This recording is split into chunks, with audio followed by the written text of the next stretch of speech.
Most beginner cuts don't happen because carving is dangerous. They happen because no one explains direction. If this blade slips, where's it going to go? Where's it going to cut into? Right here is where most beginner cuts happen. If this slips, it travels straight into my hand. Safety starts with being aware of where the blade is going to go if it slips. Carving towards your palm, it could slip and cut you. So move the wood, carve away from yourself. When you fight the grain, you push harder and make mistakes like putting your finger up. Let the wood lead. Don't force it.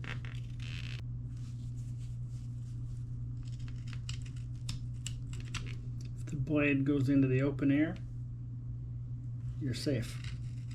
The sharp knife is predictable. The dull knife surprises you. If the wood moves, then the blade moves. Make sure you've got a stable grip on the wood. Whittling isn't chunk removal. You don't need to take big chunks. Before every cut, ask, if this slips, what does it hit? Now that you understand direction, there are 3 cuts I recommend that every beginner start with.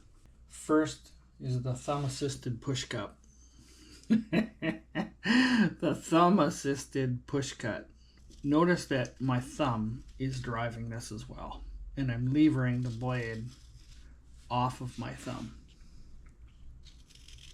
Control. No body parts in the way. Where's the blade going? This is pushing with structure, not force. Okay? The leverage gives you so much control. The paring cut is typically like this. But notice, if the blade slips, where's it going?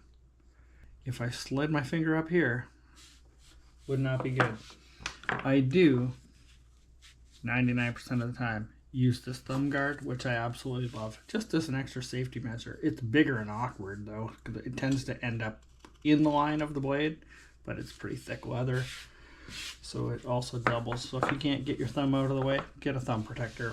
The third cut is the stop cut. This is the one that sets a boundary, prevents overcutting. So you're doing a horizontal cut where you don't want to go beyond, and you carve up to it. Again, notice the push cut, notice where my thumb is. Okay, it stopped it from blowing right past. Some beginners like to use gloves. I'm one of them. See a lot of seasoned pros and people that are adamant that you don't need gloves, and it just hides unsafe practices.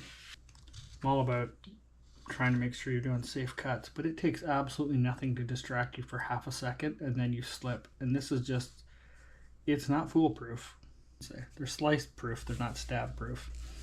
But when you're cutting with good form, I don't have to worry about cutting my fingers because nothing's in the way. But when you get aggressive or fast or distracted by your dog comes in and nudges you, or kids run around, any 1,000 distractions you might have, you might do something ridiculous and all of a sudden your finger's up there. And this is from something totally different, not carving, before anyone makes a comment about the band-aid on my finger, right? But so I still wear a glove all the time because I'm human. I can get distracted, and when I do, I'm more apt to cut myself. And it's usually not this type of carving that does it. It's when you get into like this guy and you're like dinking around and all these little things, like, oh, I just need to get this certain angle, and all of a sudden your thumb's in the wrong spot, and all of a sudden you got, it's small, I need to brace it, and like it's that's gonna slice you up. And that's where a glove keeps you safe and honest. Another thing I want to call out here is tension. Another thing that a lot of beginners, myself included, would do is you death gripping the knife, right?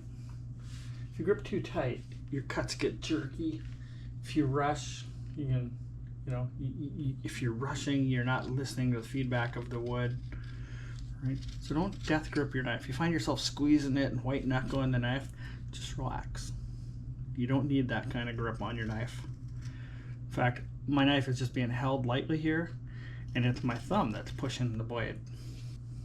Confidence doesn't come from speed, it comes from repetition. Control, slow, smooth, deliberate. If you notice how my hand stays relaxed, and the knife moves predictably, that's how you carve safely. You don't need to be scared to carve. You just need to understand your knife. This series builds around one idea. Let the wood lead.